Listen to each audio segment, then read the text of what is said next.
Good evening, all. Hope you're well. I'm back. This time I'm back with session number 27. I, Gautam Maji, Assistant Professor as well as Head of the Department of English of Sadhan Chandra Mahavidyalaya, uh, have been conducting this session on behalf of our department, and we have already conducted successfully 26 sessions. Today, this is the 27th session, and we are lucky to get another great academician, just like earlier ones, on our digital platform.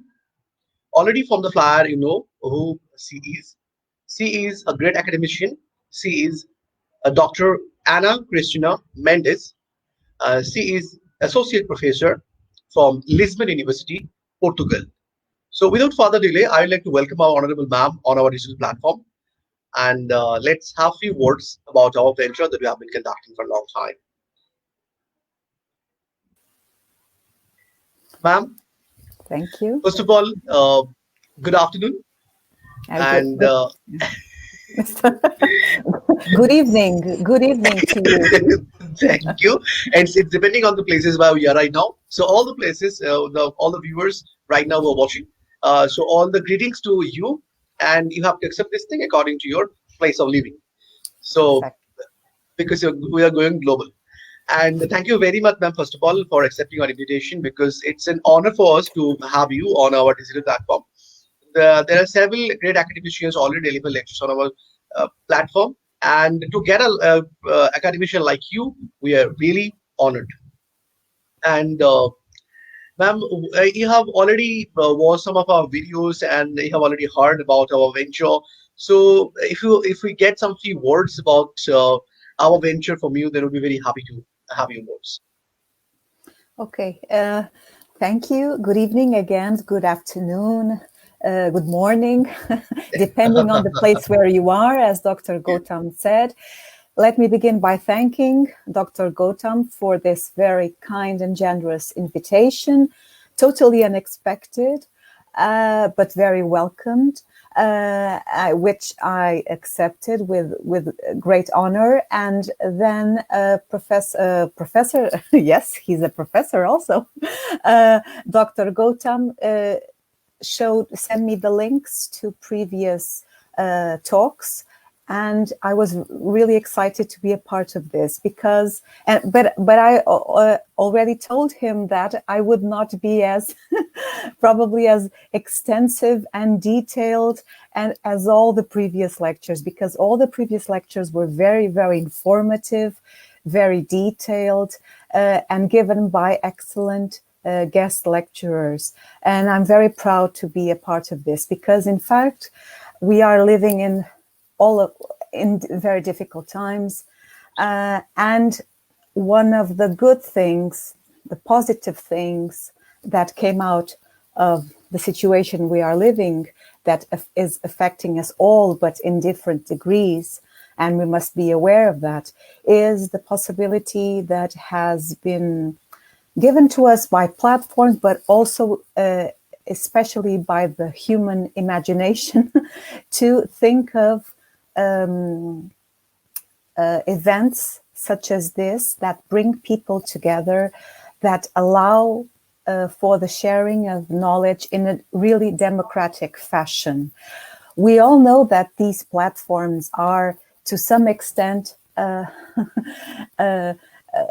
driven by corporations, but it's as cultural studies scholars and literary scholars and humanities scholars, we also know how to use our imagination, and that is what is happening here.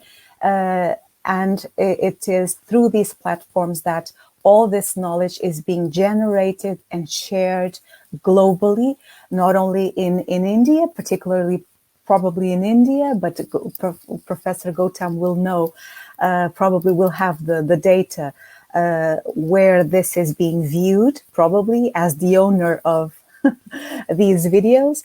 But it's a great thing that is happening here.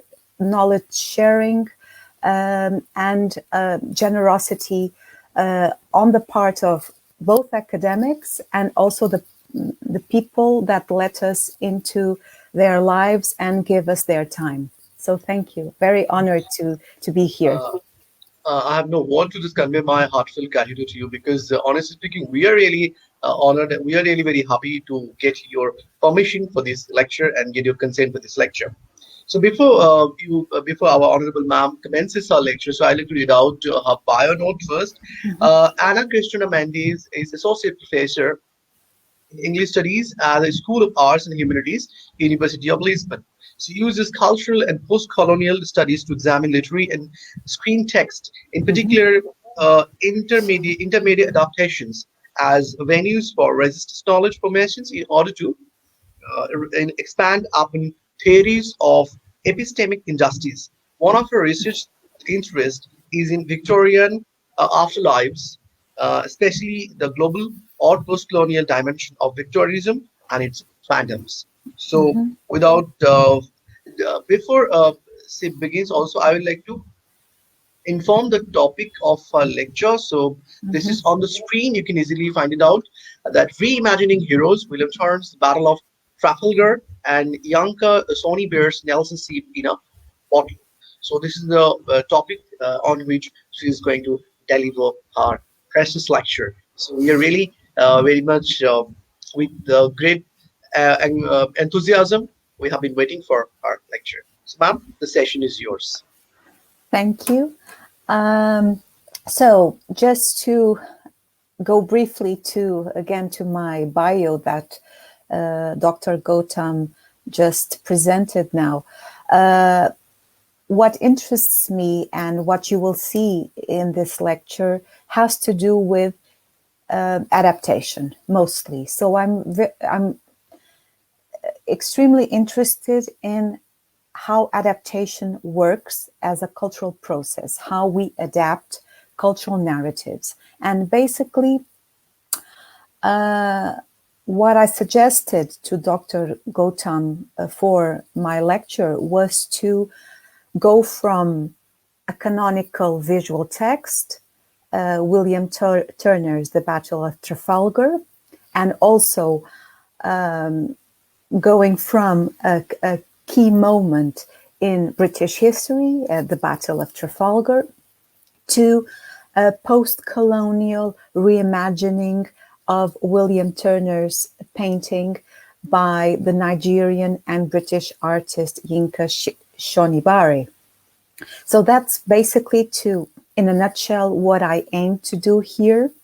So from Turner, from the Victorians to our contemporary moment, the focus will be on how everything connects. So Shonibare is interested in this global interconnectedness, this cross-fertilization, and I'll talk a little bit about that.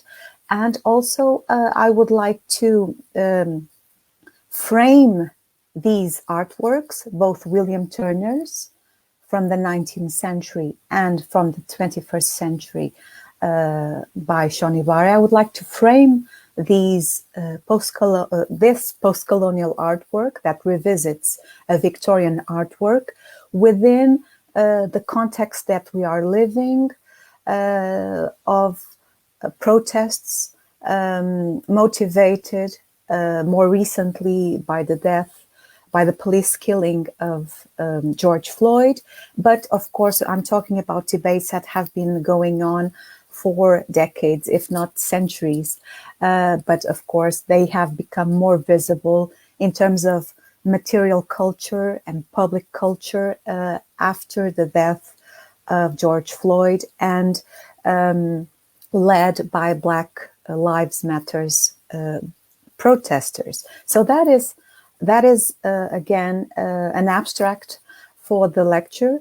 Again, as I mentioned before, I hope not to make this too extensive, too long. I'm aiming to be talking around 30 minutes, 40 minutes. Let's see how this works. As you could see also, I have a PowerPoint presentation but mainly with visual texts. Yes, I had seen it before, thank you. So let's see how this goes. In the end, of course, the best part is the discussion and also your thoughts on what we are talking about here, what I am talking about here today. So, okay, so let's go back to the first week of June this year, 2020, when we witnessed, and of course, the references I will make here have to do with my day-to-day reality. So what I witnessed in the news was the graffitiing of Confederate monuments in the US, the beheading of a statue of Columbus in Boston, the defacing of a statue of King Leopold II in Brussels, and we can go to my first slide, which represents, yes, the toppling of and throwing into the Bristol harbor of a statue of Edward Colston. So we are talking about the toppling of a statue in the UK. These examples that I just gave are just very limited examples, number of examples of the many other artifacts of public or monumental art that received some kind of intervention by Black Lives Matter protesters. I'm sure, and maybe we can talk about that later. You also had protests of this kind around this time in India, and we can talk, of course, and would love to know more about how this went on in India. Of course, we all were enduring the pandemic, but still these protests erupted everywhere. But let me now focus on Edward Colston. Colston, that you see here being thrown. Sorry, can you go back to the other slide? Yeah, thank you. Yes, so you have the statue of Edward Colston being thrown into the Bristol harbor. And Colston was a slave trader who was a board member of the Royal African Company, and later he was its deputy governor. So the pulling down of this bronze statue, its physical elimination from the public space, its dumping into the water, was an act of protest which many saw unfolding through social media, through Twitter, through Facebook. So many followed this, of course, because again, we were and still are living in a pandemic. And while we had all these protesters in place, on site, there were also many that were following this through hashtags on social media. And now I would like to refer to what the historian and broadcaster David Olusoga said or wrote in The Guardian, in the British paper The Guardian, in response to accusations that these anti-racism protesters were destroying our cultural memory, attacking our history. So these are all these accusations, which, as I will refer to a bit later, these are cyclical discussions about attacks on our history. Each time there is change, probably mostly for the better, but also, of course, sometimes there are changes for the worse, but let's hope we are all talking about changes for the better. There is this discussion around crises and heritage and history. So all this, in response to these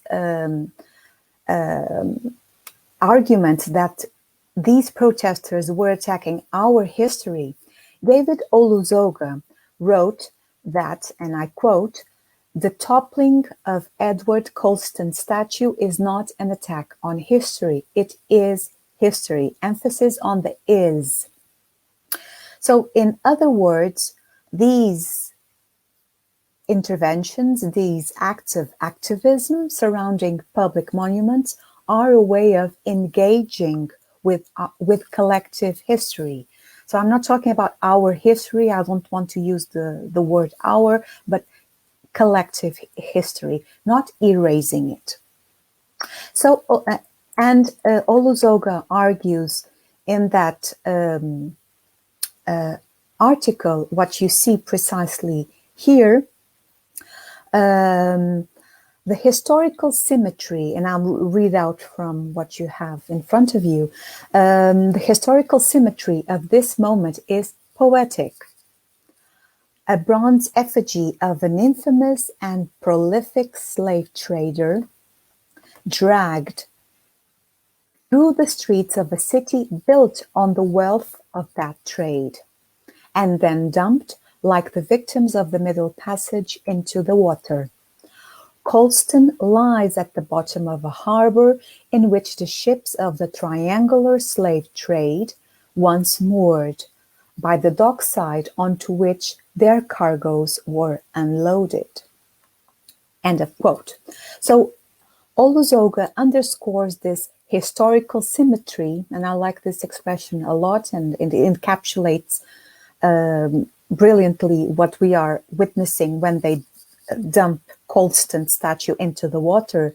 So he draws attention to the historical symmetry achieved in the moment when the statue is dumped into the bottom of a colonial harbor, when allegedly or effectively a history of violence is evoked to be rewritten. So this is history, as Olusoga writes. So, as I mentioned before, we are discussing this in 2020 and foregrounding, again, ideas of crisis and culture. But of course, this discussion is cyclical, frequently involving issues of memory and heritage, our memory, our heritage. And let me go to what Marxist theorist Terry Eagleton writes about culture. And he writes that culture as an idea, and I am quoting from him, begins to matter at 4 points of historical crisis. So he draws attention to how culture seems to become more pertinent, more relevant when we are living in a crisis. So when we are living in a crisis, people start evoking culture. So what Terry Eagleton says about these 4 points of historical crisis is: 1, when it becomes the only apparent alternative to a degraded society. So we contrast culture to a degraded society. 2, when it seems that without deep-seated social change, culture in the sense of the arts and fine living will no longer be possible. A third moment of historical crisis, or third point, is when it provides the terms in which a group or groups seek its political emancipation. And finally, when an imperialist power is forced to come to terms with the way of life of those it subjugates. Okay, so this is the end of Eagleton's quote. So this idea of the deployment of the idea of culture in moments of crisis was taken up by another key figure of cultural studies, which I'm sure you will all be familiar with, Raymond Williams, and particularly in his assessment in the first chapter of his work, Culture and Materialism, of the timeliness and continued relevance of Matthew Arnold's, and Victorian writer and thinker Matthew Arnold's Culture and Anarchy. So I'm talking about a foundational text first published in 1869. So Raymond Williams in Culture and Materialism goes back to Culture and Anarchy.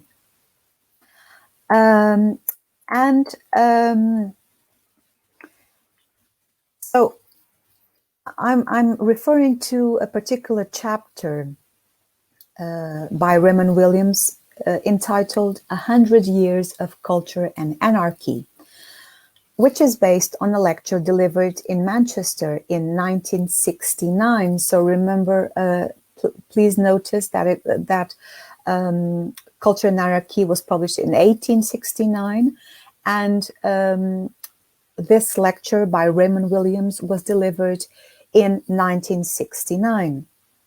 So in this lecture that was later published, a historical continuity is traced between what motivated Arnold to advance a particular definition of culture and what motivated Arnold to give a particular definition of culture was a direct response to the social crisis of the 1860s, which in immediate terms was an argument about the franchise, the right to vote, which should be extended to working class men in towns.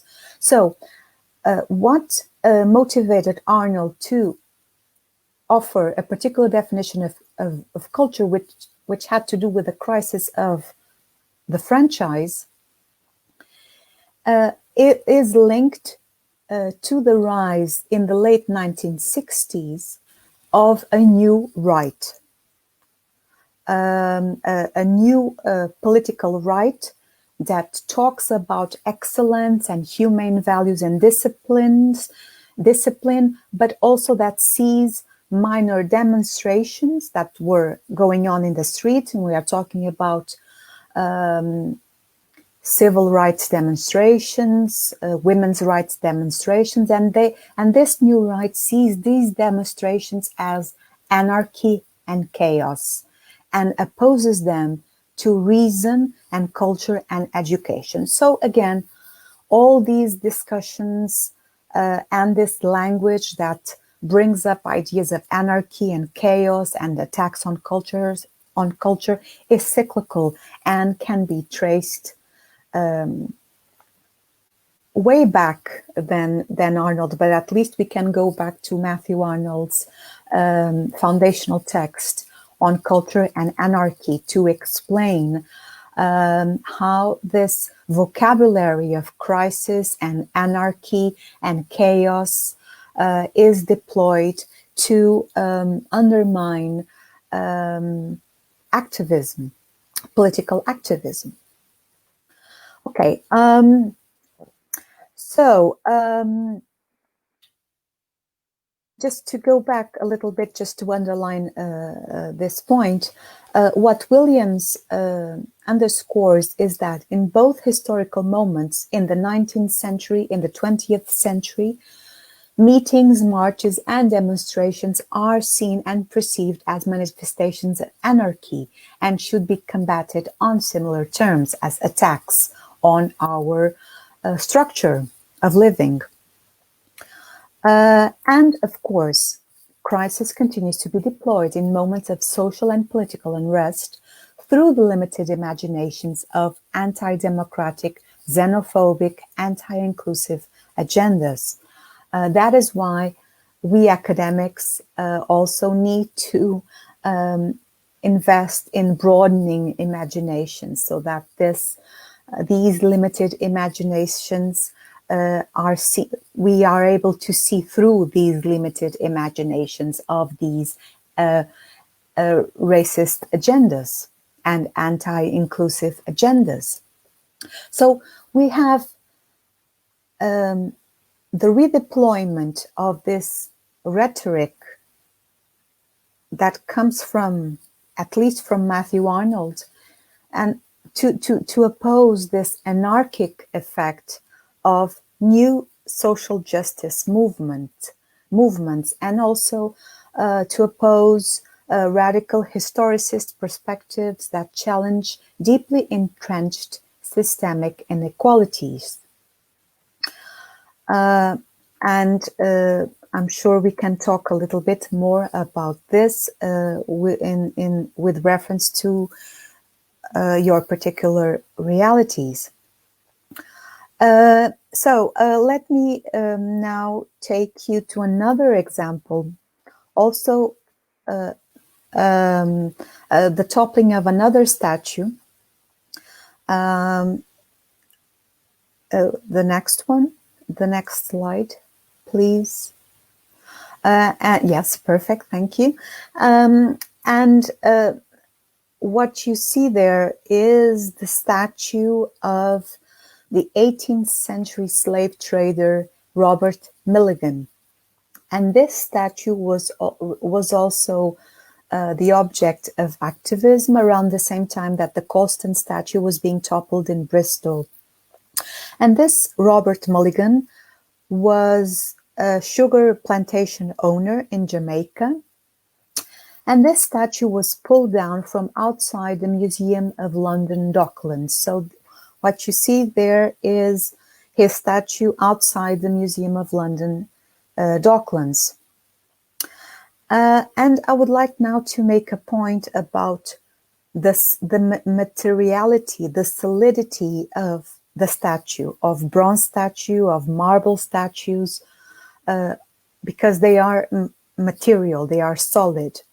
But as visual theorist W.J.T. Mitchell recalls about public art, even if, despite all its material solidity, public art is very much invisible.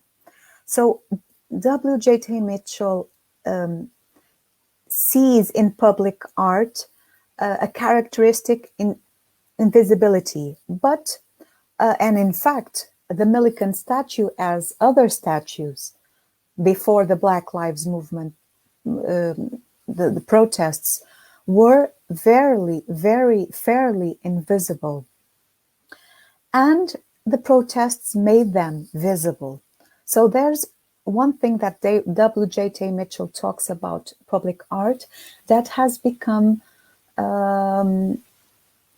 contested in this moment, as it has been in other moments of unrest and crises.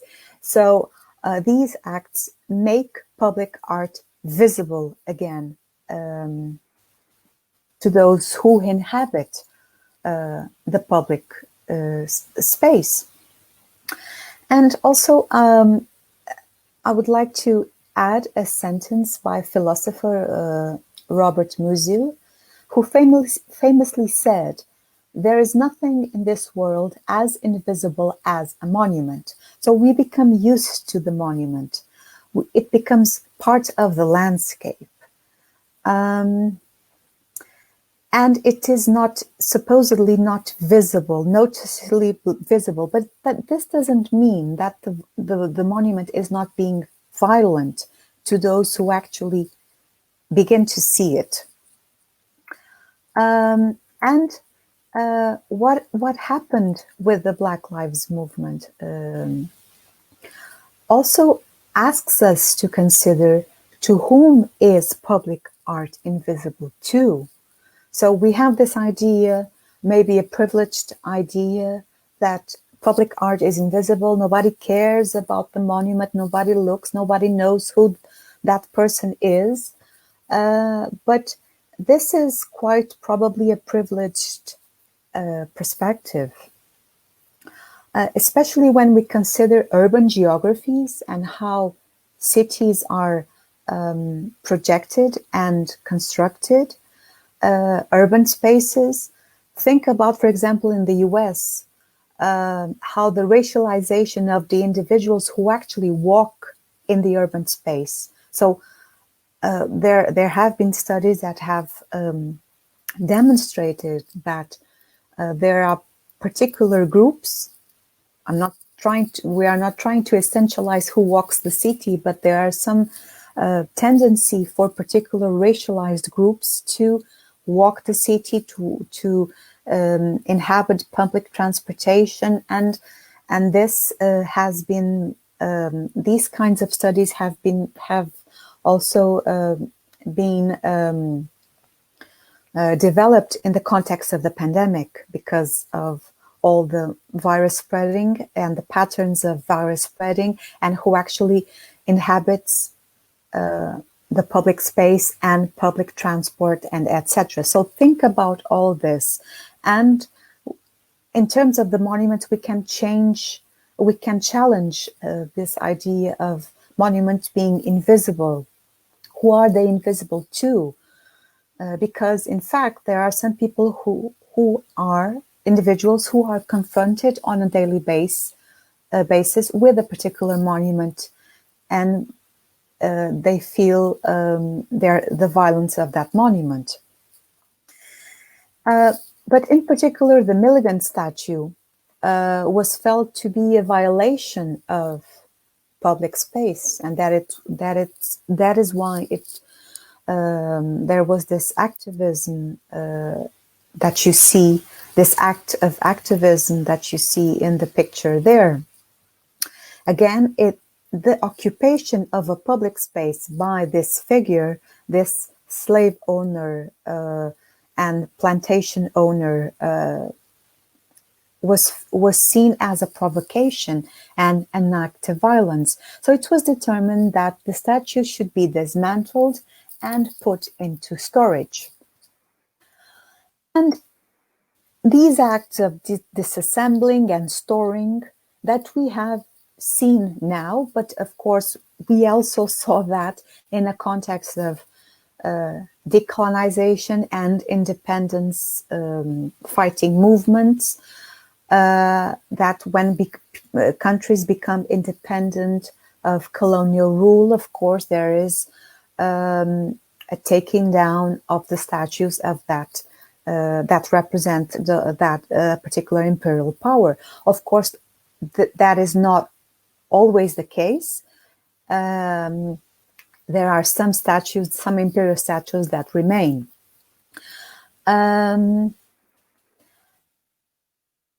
the case of the Milligan statue, as you can see here, and this takes me now to the issue of fabric and to the two texts that are in the title of my talk.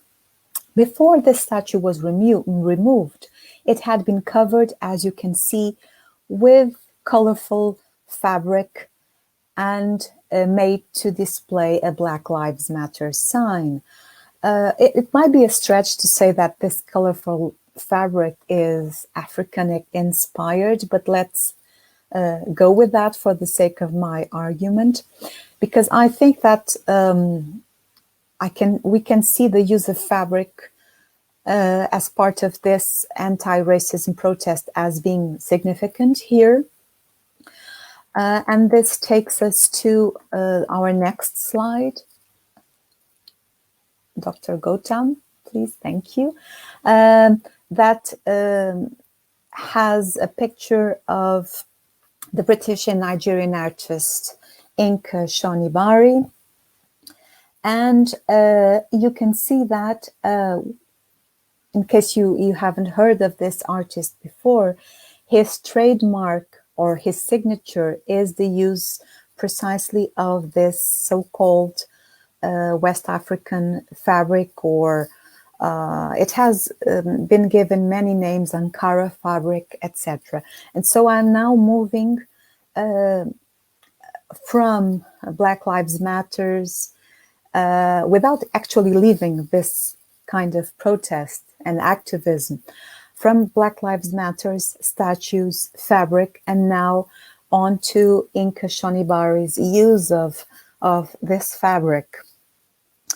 And in fact, he has used this particular fabric and pattern as a way of drawing attention to the West African and African European colonial links, and also to the Black diasporic intertext of the public space narrative of Trafalgar Square. that made Nelson into Britain's celebrated naval hero. So that is, it is here that I make the link between all the issues that I've been talking about so far. So this particular artist, through Nelson's ship in a bottle, which I'll present later, and through his use of Ankara fabric, and I'll show it in the way he uses the fabric in Nelson's bottle in a ship, he draws attention to these colonial links, African European colonial links, and how this is made to bear into the public space narrative of Trafalgar Square in London, that has Nelson there in Nelson's column. So it's the centerpiece of Trafalgar Square is the celebration of Nelson as Britain's naval hero. So again, going back to Shonibare's use of cotton Ankara fabric, as I'll mention, this has received many names, which is also significant, with cultural identity in a context of global cultural cross-fertilization. And here I would like to quote Heather Sheary, who has written that, and I quote, Shonibare initially began working with cloth purchased at Brixton Market in London, keenly aware of its meaning in relation to the complex global circulation of imagery and cultural hybridity, and harnessing its ability to complicate our understanding of colonial history and contemporary identity, unquote. In short, Shonibare is all about drawing attention to how you cannot unconnect colonial history and contemporary identity. Of course, we all know we are a product of the past, but Shonibare also draws attention to the fact that we cannot completely discard the past. So this toppling of statues, for example, throwing them into harbors, cutting their heads, etc., it doesn't mean that we are completely, we cannot never erase the past. So, in fact, all these acts are a way of making history and building on history to reflect on contemporary issues of contemporary identity. So, focusing now on the prints and the fabric and the cloth, Shonibare also draws attention to the fact that we usually perceive these prints as African. And in fact, they are commonly known as African prints or African wax prints. They are also known, but a little more rarely, as Holland wax or Dutch wax prints. But this idea that these prints are African has to be challenged and questioned, because this is a matter also of cultural appropriation. These prints, in fact, are an aesthetical legacy of Dutch colonialism, and they are a mass-produced imitation of the batik dyeing process used in Indonesia, which was also a Dutch colony. And this was designed specifically for a Dutch firm. So they are not African prints. They were designed by a Dutch firm called Vlisco. They are sourced in Europe through the UK-based firm ABC, and they are sold in Africa. So it's interesting how these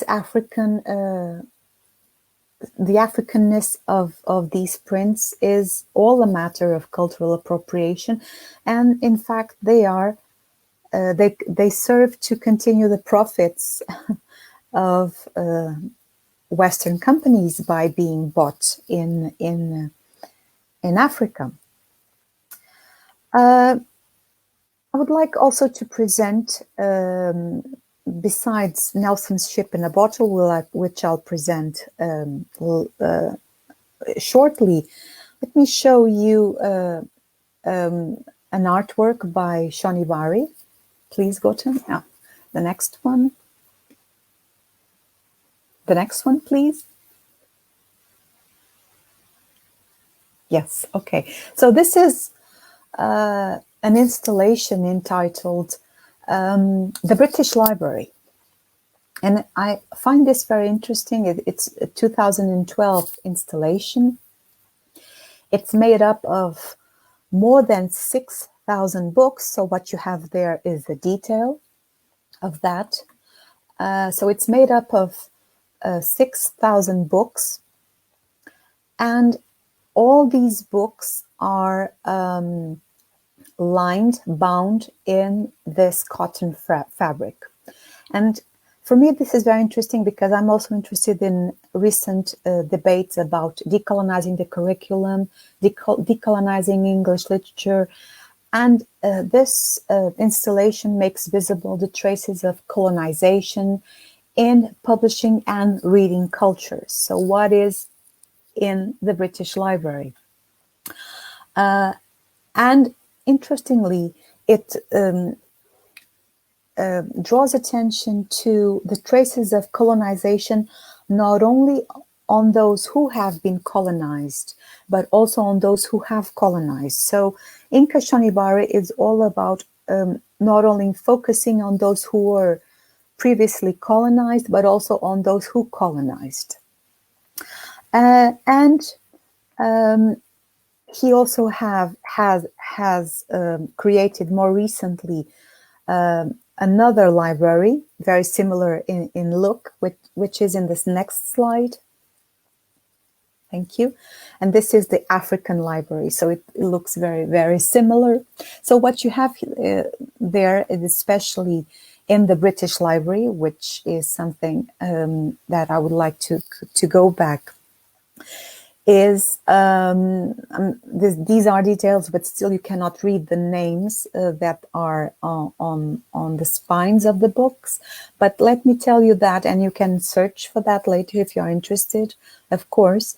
The British Library in particular becomes an alternative canon of British culture, reflecting, and what's interesting that it has the two sides of the immigration debate, if I might call it, because it is about an alternative vision of British culture, reflecting not only the substantial contribution of first and second generation immigrants to Britain.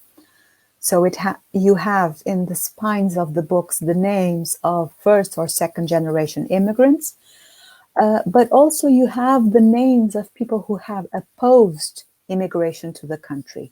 For example, Nigel Farage or Oswald Mosley, who, as you might know, led the Black Shirts in the 30s, in 1930s, which was a far-right movement intent on curbing the alien tide of immigration. So, for example, you have names like T.S. Eliot, Henry James, Kazuo Ishiguro, but also not only writers. You have, for example, the architect Zaha Hadid. You have also Handel, you have Holbein, you have Anish Kapoor, you have Zadie Smith, many others. So you have models, you have musicians, you have painters, architects, sculptors, visual artists, filmmakers, etc. So all these people that have some link to the immigration debate, either as immigrants who have contributed to British culture or as people who have opposed very loudly immigration to the country. Only around 3,000 of the books have names of the around 6,000, which means that this story is still ongoing. There are some names that still need to be included in the book spines. So now, finally, there we now go to Shonibare's Nelson's Bottle in a Ship.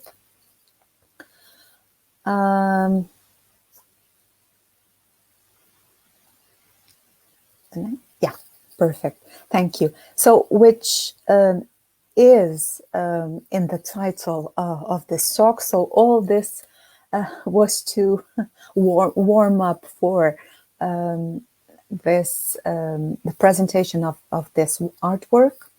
So,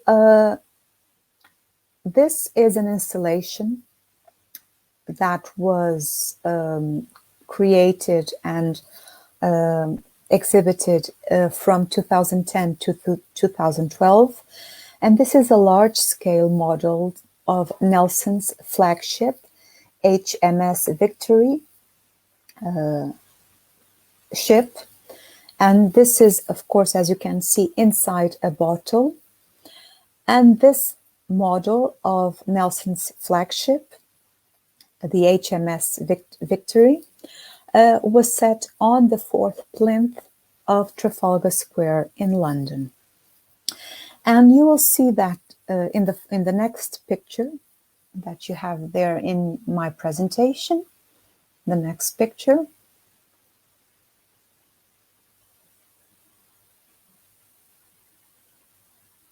Gautam, can you please put the next picture?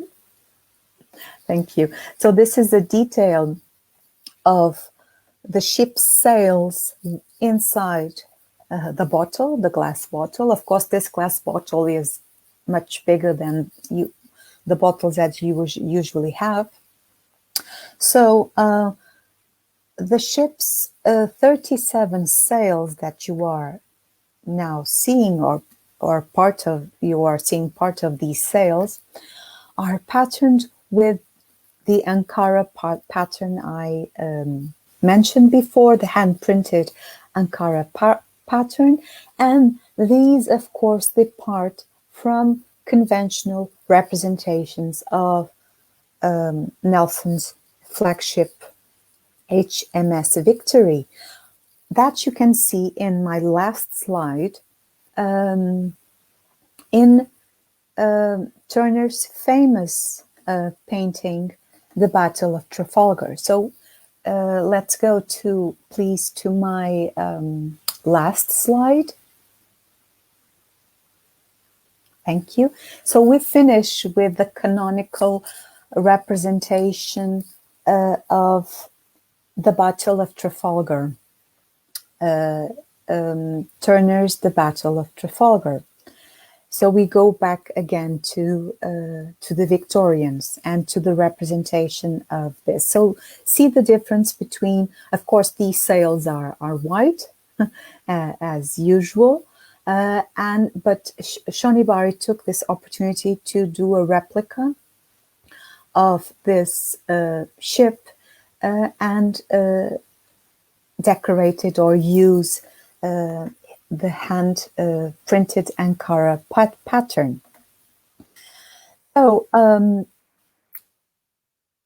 Shonibare's Nelson's Ship in a Bottle is now part of the collection of the National Maritime Museum in Greenwich, London, alongside Turner's painting. So what you see of this pairing of the two, so we have Turner's painting, which would be a conventional representation of the naval hero, although, of course,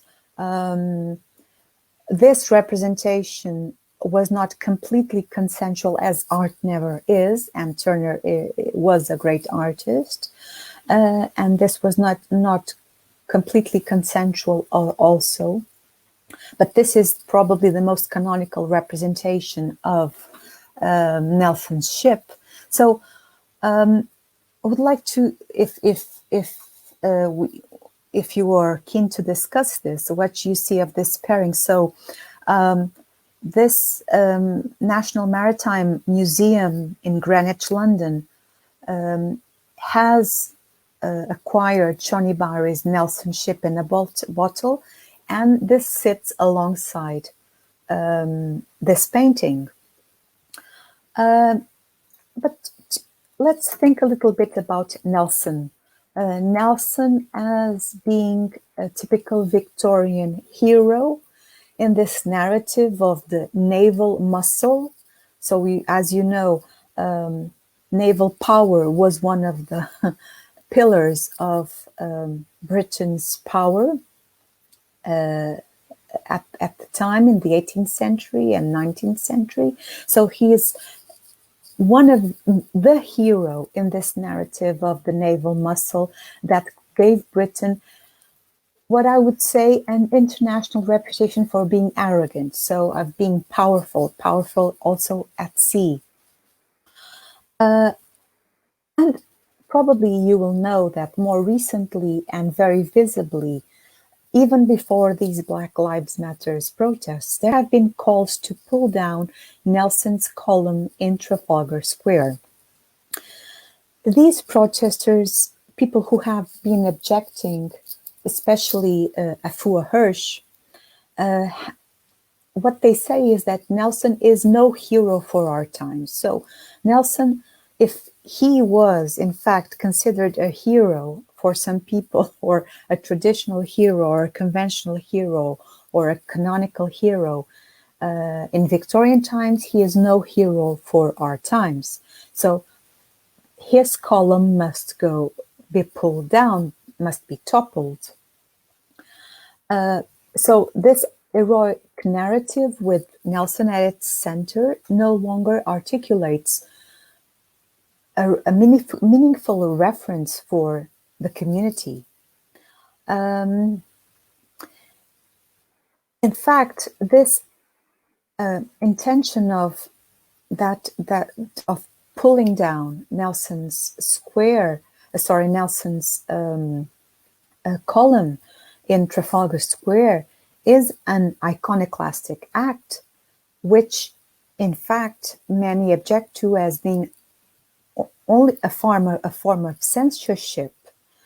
So what is at stake here also in this situation with Nelson's column, Nelson as hero for our age or not, is a disagreement about within the collective about what who our heroes are right now. And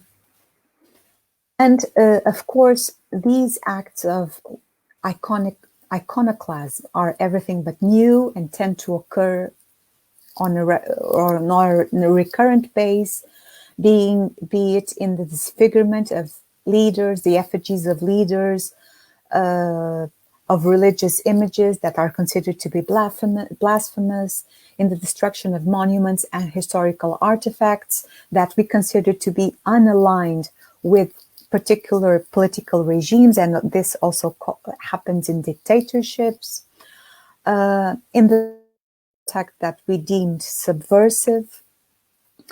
But in the particular case of Black Lives Matters protests that have been directed at statues and memorials, these acts of iconoclasm or acts of iconoclasm on beheading of statues are carried out because it is recognized that particular objects, in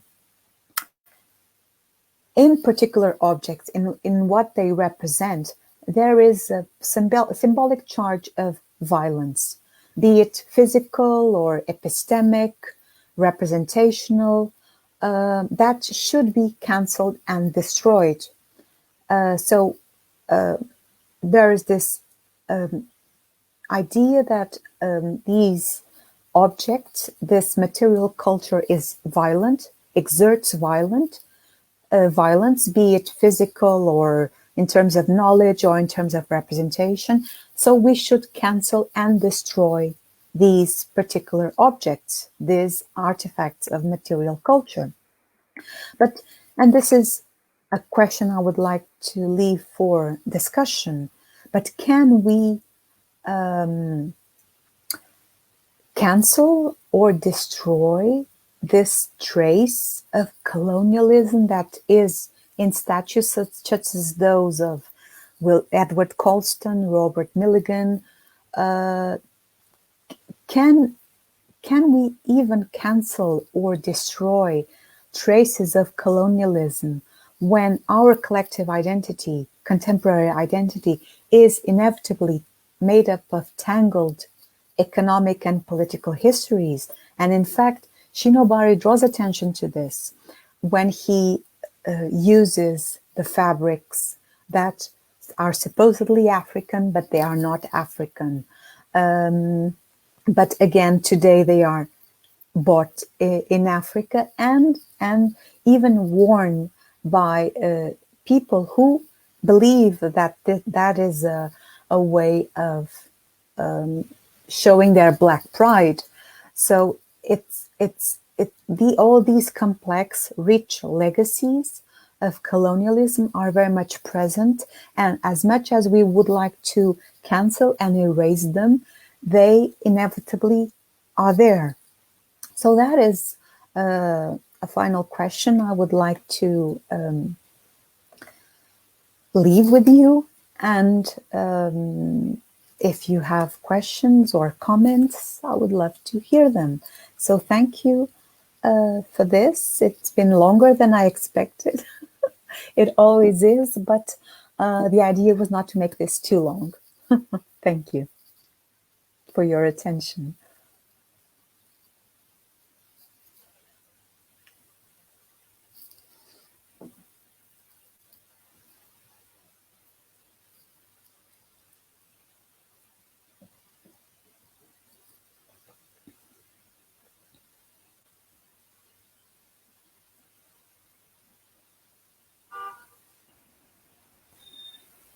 Ma'am, obrigado.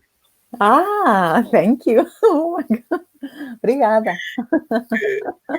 How nice. It's a wonderful, engaging session, and for you, I have learned a little bit Portuguese also, and Oh, I will tell wow. you that. Okay, I will tell you that. And thank you very That's much, great. ma'am. On a very wonderful, on a very serious note, it's a really engaging session, and we have learned a lot from this lecture. Thank And you very much. I hope so. I have one question, and what I find that one question from one participant. So, could I take this question on the screen? Yes, please. This is from Sudipta Chatterjee, and she is asking, in the latter years of his career, Turner's art became more radical and experimental. Which unusual materials did he introduce to his paint? Wow, that's a very technical question. Thank you, Sudipta. Maybe Sudipta knows more about the technical aspects of Turner's art in the sense of the materials he used, because in fact, that was not my concern here. In fact, I know that Turner is considered to be a canonical representative of British visual art, but he was not as, in fact, the canonical that we imagine in Turner was very much constructed for me by Ruskin. So Ruskin, in his work, Modern Painters, also curated Turner to fit into an image which Ruskin felt was appropriate. So in fact, Turner was very much more experimental in his the later stage of his career. I'm sorry, I will not be able to talk about the materials, specific materials, because my focus was on this representation of Trafalgar. But in fact, what I have, this image that I have of Turner is this tension between the canonical and the fact that he was there was much more to Turner then Ruskin let us know. In fact, that's a curious it's trivia, but not that trivia, that I learned about Turner, that he had erotica drawings, and which has nothing to do with the topic that we are discussing, but it goes to show that he was curated by Ruskin, who actually destroyed these drawings of Turner's erotica, so they are not part of the official history. And in fact, Turner's representation of Trafalgar was not, as I mentioned, completely consensual. So Turner, when it was first exhibited, Turner is not the canonical figure that many of us have of this painting, and how he represents some episodes of British culture and history. I'm sorry, I wasn't able to give more details, specifically responding to this comment. But thank you so much for interacting.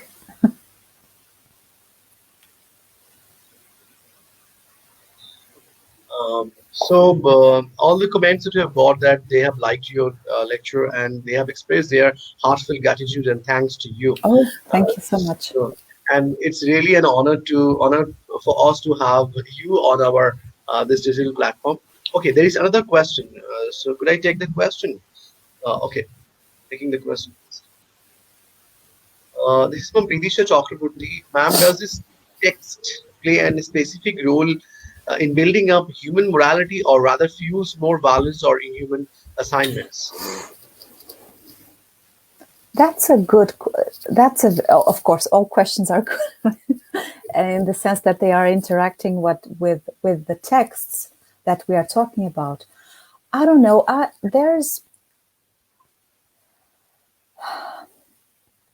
I would say that, without, of course, I'm not trying to escape the answer, because there's no clear-cut answer. It depends on what we feel when we look at these artworks. What do they instill in us? Do they instill in us anger? And is it a positive anger, in the sense of a productive anger that will make us redress inequality and challenge oppression? Or is it just an unproductive anger, and worse than that, it makes us resent difference? Because we might have this tension also regarding these artworks that are provocative, that they might trigger opposing effects on those who watch them. But basically, that is the purpose of art, to trigger emotion and reaction. And again, Turner's representation, that we have come to see as very canonical and traditional, also elicited controversy at the time. So people didn't like its representation of Nelson. They felt it was not chronological, etc. It didn't fit the canon. So for us, it is canonical, but at the time it was received as non-canonical, in a way experimental, as the other question posed. So I would say that the answer to this question, in a way, depends on how you perceive a particular work of art. So it would depend. Some see these as attacks, others see these as forms of dialoguing with the difference. So.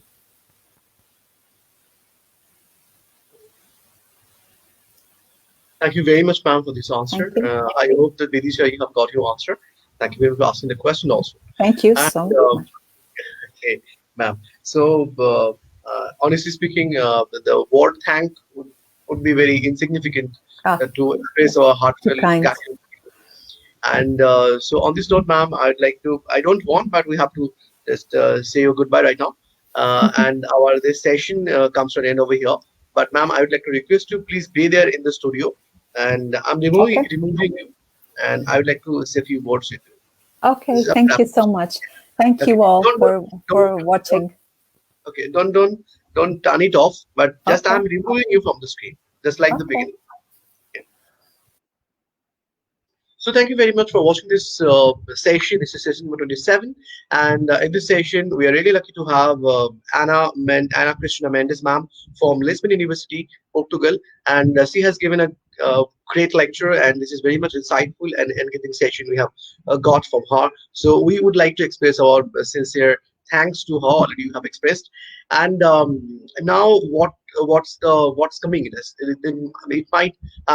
You might think of that what other sessions are coming because we haven't floated the flyers also. So I like to inform all of you, all the participants, quite well that the part three examination is coming. So all the professors are very busy, and me too. So for that reason, this part three period, that this period when October 1 to October 12 or 13, so we'll be very busy. So I don't want to just keep any session in that period. So our this lecture series will continue, and that will resume after this part three examination. So I hope that the way you enjoyed the session, other session, you have also enjoyed this session, and we are looking forward to get the support the way you have been souring up on us for a long time. So for today, I would like to put an end this show over here, and hope to meet you after this part three examination period, and our this program will continue after this. So thank you very much, and stay safe, stay protected. Good night for today.